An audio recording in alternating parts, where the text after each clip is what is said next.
Alors, je m'appelle Fabien Bitu, je suis enseignant-chercheur en psychologie du développement et je travaille au centre de recherche sur les fonctionnements et dysfonctionnements psychologiques de l'Université de Rouen.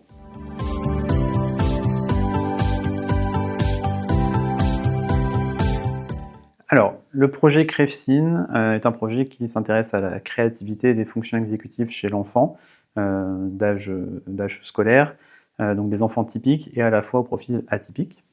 Donc c'est un projet qui se fait en partenariat avec les universités d'Oviedo, donc en Espagne, l'université de Chieti Pescara en Italie et l'université de Crète, du coup en Grèce, et l'université de Rouen ici. On s'est mis en réseau grâce à l'outil Connect d'Ingenium qui nous a permis de nous trouver en réalité et de faire des liens. On a vu qu'on avait des thématiques en commun et on s'est regroupé sur ces thématiques-là.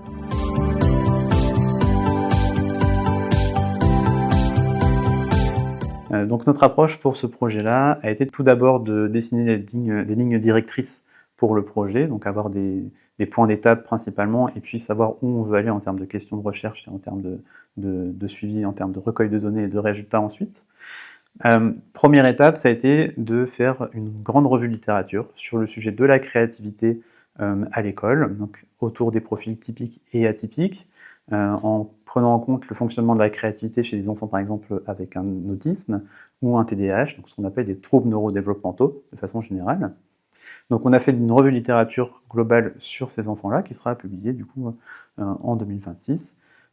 Et ensuite, on commence à questionner les écoles et les enseignants aussi sur leur perception de la créativité, et voir si cette perception-là de la créativité est pareille pour des enfants au développement typique, comparé à des enfants au développement plutôt atypique avec de l'autisme ou TDAH,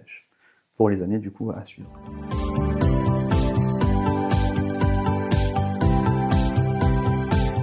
Donc en termes de résultats obtenus, les premières revues de littérature ont montré que donc globalement il existe beaucoup de tests de créativité chez les enfants, mais il n'en existe aucun spécialement conçu pour des enfants au développement atypique, donc comme je disais en termes d'autisme ou de TDAH. Et donc ça va être un des axes qu'on va devoir travailler en fait au fur et à mesure dans les années à venir.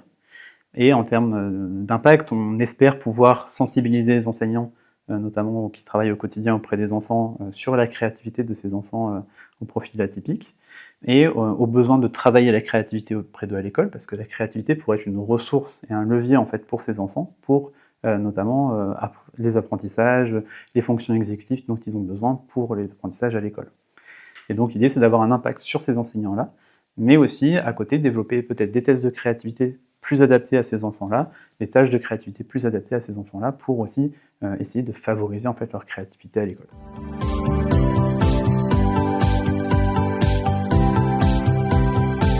Alors pour continuer ce travail-là, la stratégie qu'on a employée, du coup, ça va être de continuer à chercher des financements et de continuer à développer le réseau qu'on a de recherche en lien notamment avec le terrain et les écoles dans les différents pays, parce que c'est une étude aussi interculturelle.